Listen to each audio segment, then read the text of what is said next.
Chers amis, bonjour. Vous êtes sur Mimi Explo et je vous souhaite la bienvenue dans ce nouvel épisode de Mystères et Énigmes. Aujourd'hui, je vais vous conter l'histoire d'un château. Il s'appelle le château Ouska et apparemment il abriterait l'entrée des portes de l'enfer.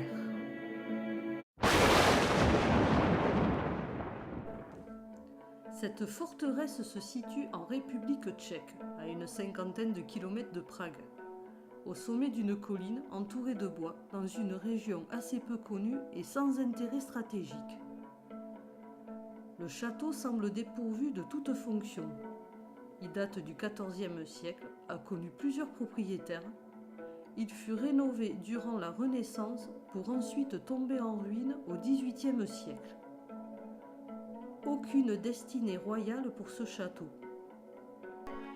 Néanmoins, il semble construit pour confiner quelque chose à l'intérieur plutôt que d'empêcher des attaques extérieures. Les légendes racontent que bien avant sa construction, il y avait, selon les trouvailles archéologiques, une présence de tribus celtes et slaves. L'emplacement fut longtemps évité par tout être humain, car en ces lieux se trouvait une faille tellement profonde qu'elle semblait sans fin. Des tentatives pour la combler ont été faites, mais sans succès. Des personnes prétendèrent que la faille était l'œuvre du diable et représenterait le passage vers les portes de l'enfer. À la tombée de la nuit, des créatures maléfiques, des démons, en sortiraient pour massacrer le bétail et semer la terreur. Une chapelle consacrée à l'archange Gabriel fut construite au-dessus de ce gouffre en guise de protection.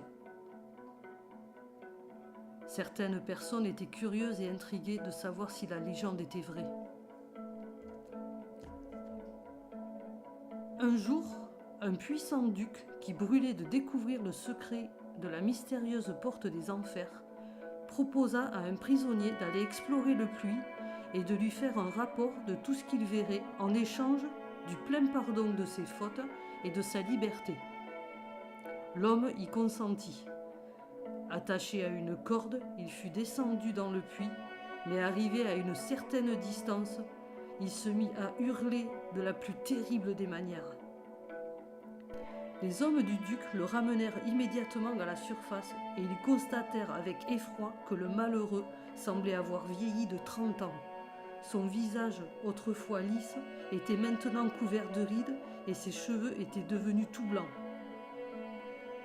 Plus abominable encore, le prisonnier avait perdu l'esprit, il était devenu complètement fou. Il mourut 2 jours plus tard. On n'a jamais su et il n'a jamais pu expliquer ce qui s'était passé.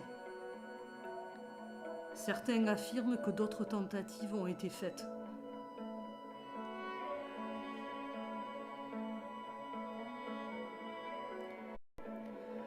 Tous les récits et les mystères de ces apparitions paranormales et maléfiques ont suscité l'intérêt des nazis qui étaient fascinés par l'occultisme.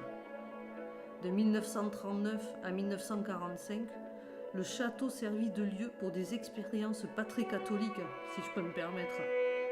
Mais les archives furent détruites et elles sont restées inconnues. On ne saura jamais ce qui s'est vraiment passé. Néanmoins, pendant des travaux de rénovation, plusieurs dépouilles d'officiers nazis ont été trouvées. Merci d'avoir suivi la vidéo. Ce château est vraiment flippant et promis, je n'irai pas le faire en urbex. Vous pouvez laisser un commentaire pour me dire ce que vous en pensez. N'oubliez pas de liker, vous pouvez vous abonner, c'est totalement gratuit comme d'habitude. Et je vous dis à bientôt pour de nouvelles explorations, de nouvelles aventures sur Mimi Explo. Ciao ciao!